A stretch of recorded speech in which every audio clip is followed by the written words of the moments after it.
forsake yourself and humble yourself and pray and seek the face of God. Amen. Yes, sir. Glory to God. Come on. Hallelujah. Ooh. Touch him, Lord. Yes, Lord. Thank you, Jesus. Ooh, Lord. Oh, I feel something raising up inside there. Amen. Hallelujah. Yeah. Lord. Jesus said he would give us a mouth to speak. Yes, sir. It would not be our mouth, praise God. Yes. But he would fill our mouth with good things. I said, God, give us good things, not all the bad things. But I want to give a little revelation to you to bring you to the knowledge of the truth, because the Bible says you'll be, my people are destroyed for lack of knowledge. They don't know. Jesus, when he was walking the streets of Jerusalem, came down on the Palm Sunday. When he's coming down the hill riding on the donkey, he stopped. And you know what he did? He wept when he looked over into the city of Jerusalem. And he saw the condition they were in. And Jesus wept because they knew not the day of their visitation. And Jesus said, if you only knew who it was that was speaking to you, if you only knew who it was that's coming into town right now. Think about this, church. He said, if you only knew, I was like an old hen among a little brood. Amen. I would have done just like an old hen. I would have taken you under my arms. I would have blessed you. I would have given you the desires of your heart if you would only let me, but you would not. Why? Because, my friend, they desire their way more than God's way. I'm telling you tonight, my friend, this day, God's way is the only way for a better life and a better future and a better day. Thank God. Give me all the praise right now. Hallelujah. Woo. He's not only has, but he is, and he will. Thank God. Oh. Let's get to this. Not only that, he said, these people, they wouldn't tell you the truth. Isn't that terrible? Yeah. You know what my mom and dad told us? They said, son, it don't matter what you've done. You tell us the truth. We'll deal with it right then, and everything will be over. Yeah. But if you lied to me, Yeah. and I did it a few times, so to save our butt, not only mine, but my brother's suit, because we was all in trouble. And they said, now, Dave, this is the way we're going to tell them when they asked us. We made it all up. I had a good story, you know. Yeah, isn't that amazing? Told a big lie. Saved her whipping that day. But guess what? About a week later, they found out different. Huh? Somebody ragged on us. Said, them old boys all lied to you. I wish to God I would have took the first whipping rather than that one. He said, now this is for what you did, and this other one's for what you lied about. You should have done that lie. And they, let me tell you, 10 times, you know what? I became the most truthful boy for that year you ever seen. You couldn't hard me to tell a lie to my dad and mom or to the teachers at school. You know, them boys would get all in a big fight, man. They'd be starting everything. And you know what they do? They call me in to find out. I said, good Lord, have mercy. And them boys said, you tell him, I'll kill you. You better not tell him the way it was, or he'll kill you. I said, man, I can't tell the lie. Because if I got out of the teacher, he's going to whip me. And when I get home, they're going to whip me. Yes, sir. So it might be better than what you can do to me, because I could probably outrun you. I quit lying. Not all the way. But my friend, there's something about that. Huh? He said there ain't no truth in the land. Yeah. Have you ever been around? You know, they told me, he said, you know what? There's people you don't want to ever run around with. A thief and a liar. Yeah. Don't you keep company with them. If they go to steal something, you head down the road. Don't you stay with them. If they go to tell lies, don't you bring them to their company. Don't you company with them. God bless you. They told me that. And I wasn't even a Christian. I was just a young boy growing up down in the hills of Kentucky. So that's what I'm saying. There's no truth and there's no mercy, nor knowledge of God in the land. Friend, can you imagine coming to church on Sunday and not knowing the truth? Sunday after Sunday, a man wouldn't preach you the truth. You know, a guy told me one time that scared me to death. He said, you know what? There'll be a lot of preachers at the judgment seat when they come there before God. There'll be people over here going to be cast into hell.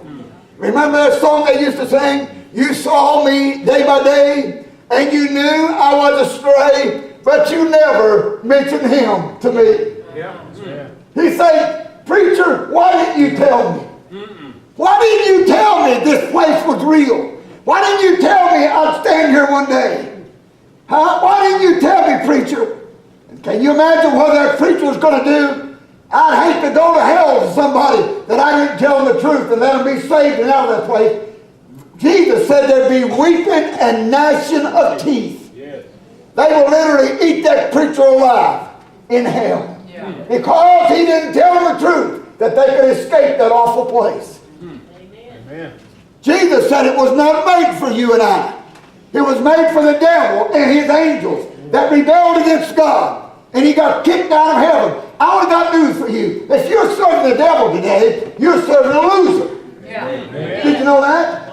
He's an ex-employee of heaven that got kicked out. Yeah. Yeah. Come on. So you want to serve a loser? Go out. Yeah. You want to go where he's going? Go out. Come Come on. on. But the thing about it is, you'll have to walk over every message I've preached in this place. Come on. You'll have to walk over the blood of Jesus.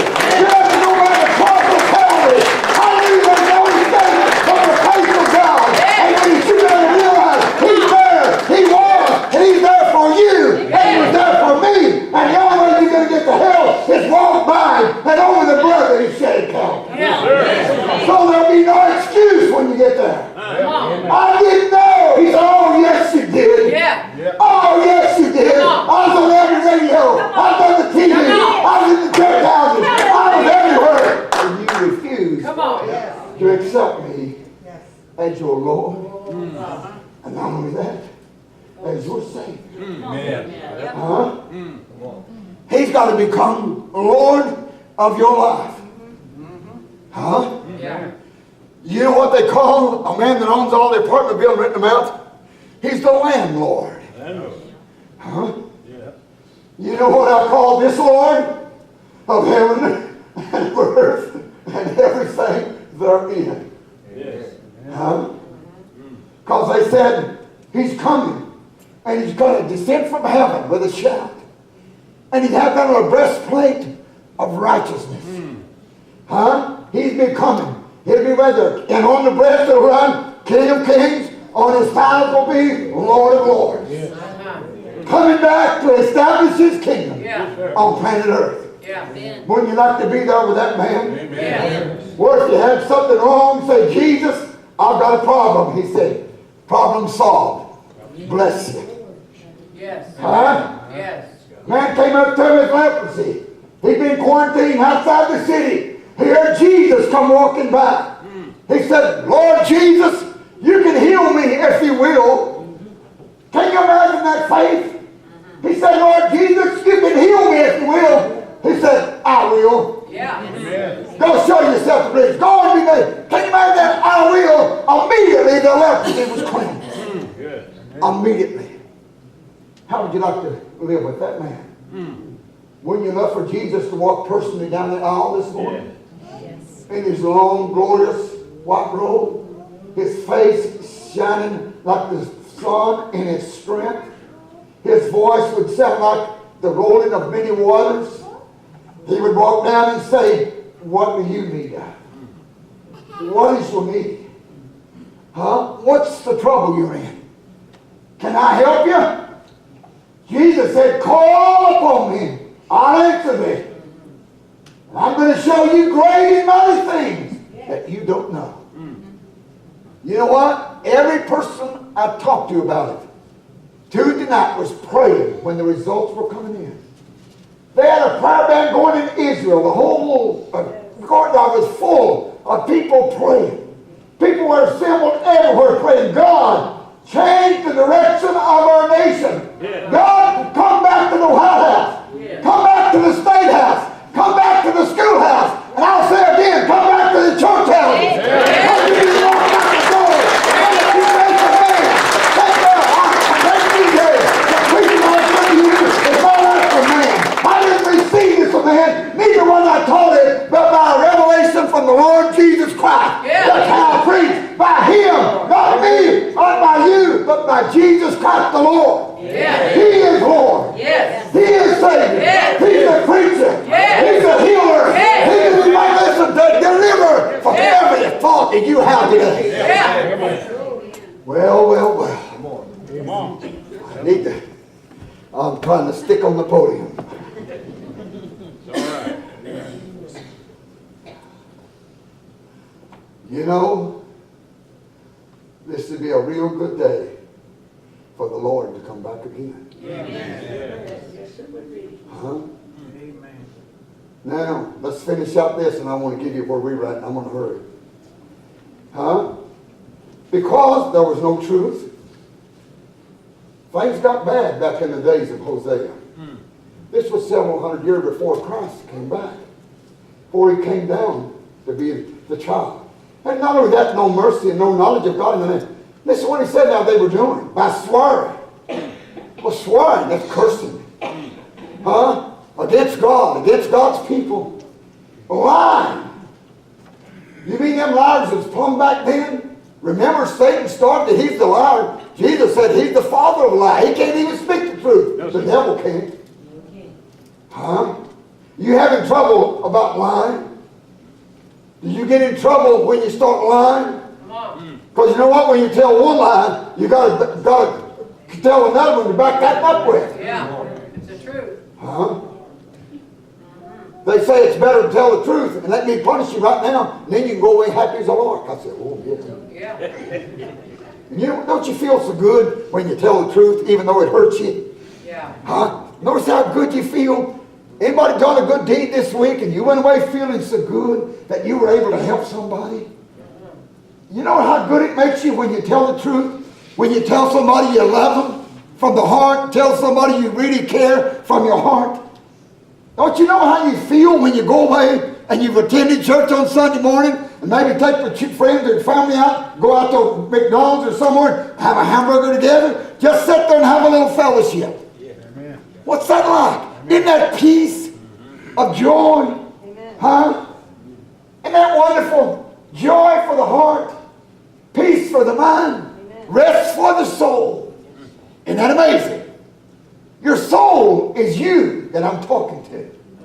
Because that part of you is going to live on forever and ever and ever.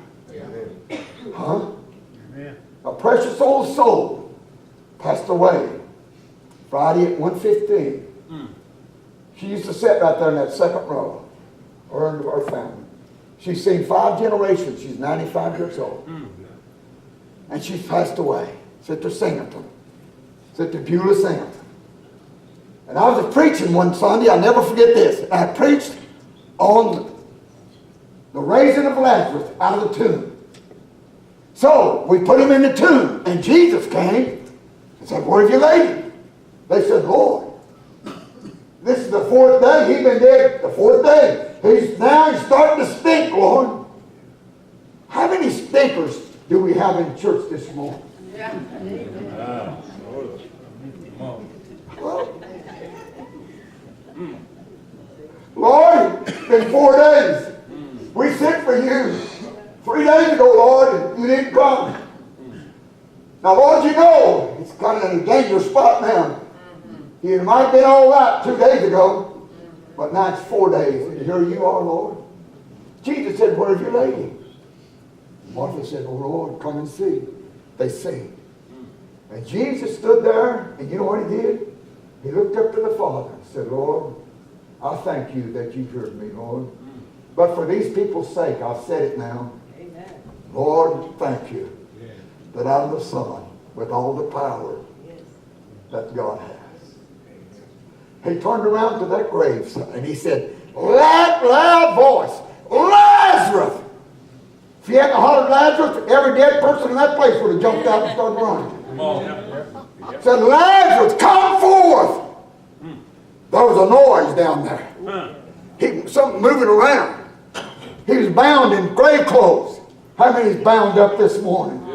In your troubles, in your trials, your tribulation, your physical deformity, your financial problems.